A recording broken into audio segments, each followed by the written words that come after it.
पूरे भारतवासी ज्योतिर्लिंग में ओंकारेश्वर ही ऐसा ज्योतिर्लिंग है जिसके दर्शन के पश्चात कोई महानदी का दर्शन होता है, जिसके तट को छूकर कोई महानदी बह रही है। आप काशी जाएंगे गंगा जी दूर है, आप उज्जैन जाएंगे क्षिप्रा जी दूर है, आप सोमनाथ जाएंगे समुद्र है, लेकिन ओंकारेश्वर ही ऐसा ज्योतिर्लिंग है जिसके दर्शन के पश्चात कोई महानदी का दर्शन होता है। वो महानदी है रुद्रदेहाय विद्महे मैं कलकन्याज धीमहि तन्नो नर्मदा प्रचोदयात्। भगवान शंकर की देह से पसीने के बूंद से निकली है माँ नर्मदा। भारतवर्ष में जितनी नदियां हैं सब उत्तर दक्षिण, दक्षिण उत्तर की ओर बहती है, लेकिन माँ नर्मदा उदय से अस्सी की ओर बहती है, पूर्व से पश्चिम की ओर बहती है। भारतवर्ष में जितनी नदियां हैं उसमें नर्मदा ही नदी ऐसी है जिनके जितने कंकर हैं सब शंकर है। नर्मदा पुराण में ये भी कहा गया है कि नर्मदा जल के स्पर्श होने से जो शिवलिंग निकलता है उसको डायरेक्ट ले जाके पूजा कीजिए, उनको प्रतिष्ठा की आवश्यकता नहीं है।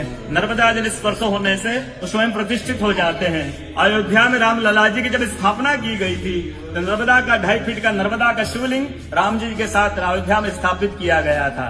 और कहा गया है कि रेवा तटे तबम कुर्यात् मोक्षदायिनी गंगा। कलयुग में आपको तब करना है, नर्मदा किनारे जाइए, और मोक्ष करना है तो गंगा किनारे जाइए।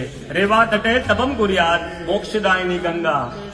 तो नर्मदा किनारे एक संत का, तपस्या संत का अनुभव बताता हूँ जो वर्षों से नर्मदा किनारे रहे। जब वो देखते हैं सुबह 3 से 4 बजे ब्रह्म मुहूर्त में एक कोई माई आती है, नर्मदा स्नान करके लौट जाती है। संतों को जिज्ञासा हुई कि मैं वर्षों से इस माँ को देख रहा हूँ, नर्मदा स्नान करके लौट जाती है। संत ने कहा कि कल मैं माँ से पूछूंगा, स्नान करके लौटेगी। वो माई सुबह 3 से 4 बजे ब्रह्म मुहूर्त में स्नान करके लौट रही थी। संत ने देखा माँ स्नान करके लौट रही है। संत दौड़ते गए, माँ को साष्टांग दंडवत प्रणाम करके पूछा है माँ मैं वर्षों से आपको देख रहा हूँ, अब नर्मदा स्नान करके लौट जाती है, माँ अपना परिचय दीजिए। तो माँ अपना परिचय देती है, मैं गंगा हूँ, कलयुग में शुद्धिकरण के लिए नर्मदा स्नान करने के लिए आती हूँ। बोलो गंगा मैया की जय, नर्मदा मैया की जय, ओंकारेश्वर भगवान की जय, आज के कथा के आनंद की जय, भक्त और भगवान की जय।